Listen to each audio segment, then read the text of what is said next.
Hey, all right, everybody, welcome back. This is our daily Bible reading, and I'm so glad you've joined us again. Thank you so much. This is day 201, if you've been following along from the beginning. And if not, again, if this is your first day or other day, that's great too, because any day is a great day to start reading the Word of God.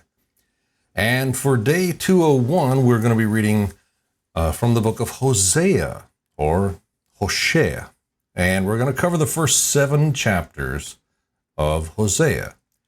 So if you're ready to start, I think we're ready on our end. So let's begin. Chapter 1. The word of the Lord that came to Hosea, son of Beeri, during the reigns of Uzziah, Jotham, Ahaz, and Hezekiah, kings of Judah, and of Jeroboam, son of Jehoash, king of Israel. Hosea's marriage and children. When the Lord first spoke to Hosea, he said this to him: Go and marry a woman of promiscuity, and have children of promiscuity, for the land is committing blatant acts of promiscuity by abandoning the Lord. So he went and married Gomer, daughter of Diblaim, and she conceived and bore him a son. Then the Lord said to him, Name him Yezreel, for in a little while I will bring the bloodshed of Yezreel on the house of Jehu, and put an end to the kingdom of the house of Israel. On that day I will break the bow of Israel in Yezreel valley.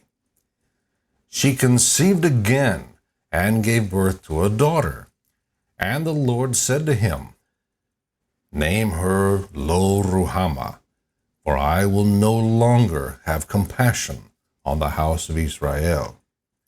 I will certainly take them away, but I will have compassion on the house of Judah, and I will deliver them by the Lord their God. I will not deliver them by bow, sword, or war, or by horses and cavalry. After Gomer had weaned Lo-Ruhamah, she conceived and gave birth to a son. Then the Lord said, Name him Lo-Ammi, for you are not my people, and I will not be your God. Yet the number of the Israelites will be like the sand of the sea, which cannot be measured or counted. And in the place where they were told, You are not my people, they will be called sons of the living God. And the Judeans and the Israelites will be gathered together. They will appoint for themselves a single ruler and go up from the land. For the day of Yezreel will be great. Chapter 2. Call your brothers my people, and your sisters compassion. Israel's adultery rebuked. Rebuke your mother, rebuke her, for she is not my wife, and I am not her husband. Let her remove the promiscuous look from her face, and her adultery from between her breasts. Otherwise I will strip her naked, and expose her as she was on the day of her birth. I will make her like a desert, and like a parched land, and I will let her die of thirst. I will have no compassion on her children, because they are the children of promiscuity. Yes, their mother is promiscuous. She conceived them and acted shamefully, for she thought, I will follow my lovers, the men who give me my food and water, my wool and flax, my oil and drink. Therefore, this is what I will do. I will block her way with thorns. I will enclose her with a wall, so that she cannot find her paths. She will pursue her lovers, but not catch them. She will look for them, but not find them. Then she will think, I will go back to my former husband, for then it was better for me than now. She does not recognize that it is I who gave her the grain, the new wine, and the fresh oil. I lavished silver and gold on her, which they used for Baal. Therefore I will take back my grain in its time, and my new wine in its season. I will take away my wool and linen, which were to cover her nakedness. Now I will expose her shame in the sight of her lovers, and no one will rescue her from my power. I will put an end to all her celebrations, her feasts, new moons, and Shabbats, all her festivals. I will devastate her vines and fig trees. She thinks that these are her wages that her lovers have given her. I will turn them into a thicket, and the wild animals will eat them. And I will punish her for the days of the Baals, to which she burned incense. She put on her rings and her jewelry and followed her lovers, but she forgot me. This is the Lord's declaration. Israel's adultery forgiven. Therefore I am going to persuade her, lead her to the wilderness, and speak tenderly to her. There I will give her vineyards back to her, and make the valley of Achor into a gateway of hope. There she will respond as she did in the days of her youth, as in the days she came out of the land of Egypt. In that day, this is the Lord's declaration. You will call me my husband, and no longer call me my Baal. For I will remove the names of the Baals from her mouth. They will no longer be remembered by their names. On that day I will make a covenant for them with the wild animals, the birds of the sky, and the creatures that crawl on the ground. I will shatter bow, sword, and weapons of war in the land, and will enable the people to rest securely. I will take you to be my wife forever. I will take you to be my wife in righteousness, justice, love, and compassion. I will take you to be my wife in faithfulness, and you will know the Lord. On that day I will respond. This is the Lord's declaration. I will respond to the sky, and it will respond to the earth. The earth will respond to the grain, the new wine, and the fresh oil, and they will respond to Yisrael. I will sow her in the land for myself, and I will have compassion on Lo Ruhamah. I will say to Lo Ami, you are my people, and he will say, you are my God. Waiting for restoration. Chapter 3. Then the Lord said to me, go again, show love to a woman who is loved by another man, and is an adulteress, just as the Lord loves the Israelites, though they turn to other gods, and love raisin cakes. So I bought her for 15 shekels of silver, and 9 bushels of barley. I said to her, you are to live with me many days. You must not be promiscuous or belong to any man, and I will act the same way toward you. For the Israelites must live many days without king or prince, without sacrifice or sacred pillar, and without ephod or household idols. Afterward, the people of Israel will return and seek the Lord their God and David their king. They will come with awe to the Lord and to his goodness in the last days. God's case against Israel, chapter 4. Hear the word of the Lord, people of Israel, for the Lord has a case against the inhabitants of the land. There is no truth, no faithful love, and no knowledge of God in the land. Cursing, lying, murder, stealing, and adultery are rampant. One act of bloodshed follows another. For this reason the land mourns, and everyone who lives in it languishes, along with the wild animals and the birds of the sky. Even the fish of the sea disappear. But let no one dispute, let no one argue, for my case is against you, priests. You will stumble by day, the prophet will also stumble with you by night. And I will destroy your mother. My people are destroyed for lack of knowledge. Because you have rejected knowledge, I will reject you from serving as my priest. Since you have forgotten the law of your God, I will also forget your sons. The more they multiplied, the more they sinned against me. I will change their honor into disgrace. They feed on the sin of my people. They have an appetite for their iniquity. The same judgment will happen to both people and priests. I will punish them for their ways and repay them for their deeds.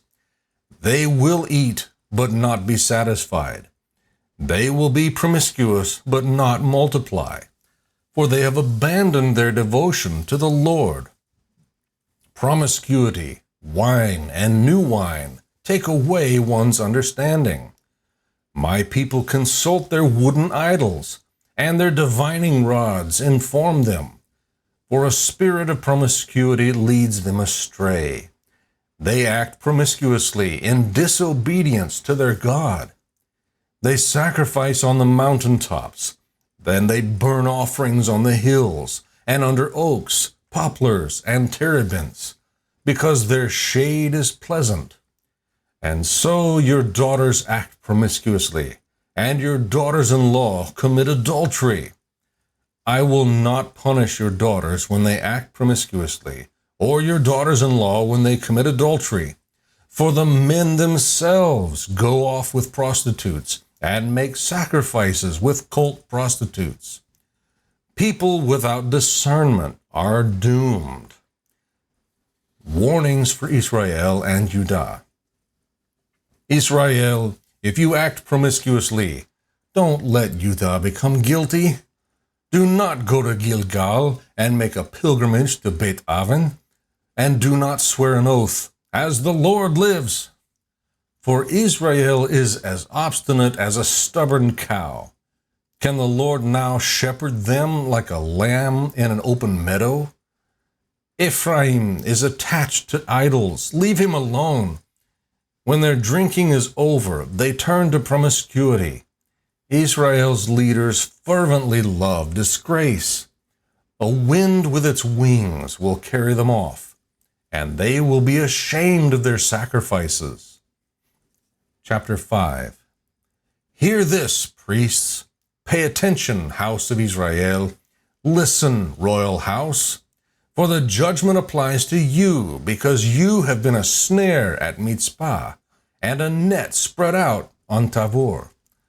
Rebels are deeply involved in slaughter. I will be a punishment for all of them. I know Ephraim, and Israel is not hidden from me. For now, Ephraim, you have acted promiscuously. Israel is defiled. Their actions do not allow them to return to their God, for a spirit of promiscuity is among them, and they do not know the Lord. Israel's arrogance testifies against them. Both Israel and Ephraim stumble because of their iniquity. Even Judah will stumble with them. They go with their flocks and herds to seek the Lord, but do not find him. He has withdrawn from them. They betrayed the Lord. Indeed, they gave birth to the illegitimate children. Now the new moon will devour them, along with their fields. Blow the trumpet in Gibeah, the trumpet in Ramah. Raise the war cry in Beit Aven. Look behind you, Benjamin. Ephraim will become a desolation on the day of punishment. I announce what is certain among the tribes of Israel. The princes of Judah are like those who move boundary markers. I will pour out my fury on them like water. Ephraim is oppressed, crushed in judgment, for he is determined to follow what is worthless. So I am like rot to Ephraim, and like decay to the house of Judah. When Ephraim saw his sickness, and Judah his wound, Ephraim went to Ashur and sent a delegation to the great king. But he cannot cure you or heal your wound, for I am like a lion to Ephraim, and like a young lion to the house of Judah. Yes, I will tear them apart. Yes, I will tear them to pieces and depart. I will carry them off, and no one can rescue them. I will depart and return to my place until they recognize their guilt and seek my face. They will search for me in their distress. A call to repentance, chapter 6. Come, let's return to the Lord, for he has torn us, and he will heal us. He has wounded us, and he will bind up our wounds. He will revive us after 2 days, and on the 3rd day he will raise us up so we can live in his presence. Let's strive to know the Lord. His appearance is as sure as the dawn. He will come to us like the rain, like the spring showers that water the land. The Lord's first lament. What am I going to do with you, Ephraim? What am I going to do with you, Judah? Your love is like the morning mist and like the early dew that vanishes. This is why I have used the prophets to cut them down. I have killed them with the words from my mouth. My judgment strikes like lightning, for I desire faithful love and not sacrifice, the knowledge of God rather than burnt offerings. But they, like Adam, have violated the covenant. There they have betrayed me. Gilead is a city of evildoers, tracked with bloody footprints. Like raiders who wait in ambush for someone, a band of priests, murderers on the road to Shechem. They commit atrocities. I have seen something horrible in the house of Israel. Ephraim's promiscuity is there. Israel is defiled. A harvest is also appointed for you, Judah, when I return my people from captivity.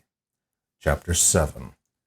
When I heal Israel, the iniquity of Ephraim and the crimes of Shamron will be exposed. For they practice fraud. A thief breaks in, a raiding party pillages outside. But they never consider that I remember all their evil. Now their actions are all around them. They are right in front of my face. Israel's corruption. They please the king with their evil, the princes with their lies. All of them commit adultery. They are like an oven heated by a baker who stops stirring the fire from the kneading of the dough until it is leavened. On the day of our king, the princes are sick with the heat of wine. There is a conspiracy with traitors, for they, their hearts like an oven, draw him into their oven. Their anger smolders all night. In the morning it blazes like a flaming fire. All of them are as hot as an oven, and they consume their rulers. All their kings fall. Not one of them calls on me. Ephraim has allowed himself to get mixed up with the nations. Ephraim is unturned bread, baked on a griddle. Foreigners consume his strength, but he does not notice. Even his hair is streaked with gray, but he does not notice. Israel's arrogance testifies against them, yet they do not return to the Lord their God, and for all this they do not seek him. So Ephraim has become like a silly, senseless dove. They call to Egypt, and they go to Ashur. As they are going, I will spread my net over them. I will bring them down like birds of the sky. I will discipline them in accordance with the news that reaches their assembly. The Lord's second lament. Woe to them, for they fled from me. Destruction to them, for they rebelled against me. Though I want to redeem them, they speak lies against me. They do not cry to me from their hearts. Rather, they wail on their beds. They slash themselves for grain and new wine. They turn away from me. I trained and strengthened their arms, but they plot evil against me. They turn, but not to what is above. They are like a faulty bow. Their leaders will fall by the sword because of their insolent tongue. They will be ridiculed for this in the land of Egypt. May the Lord bless the reading and study of his word.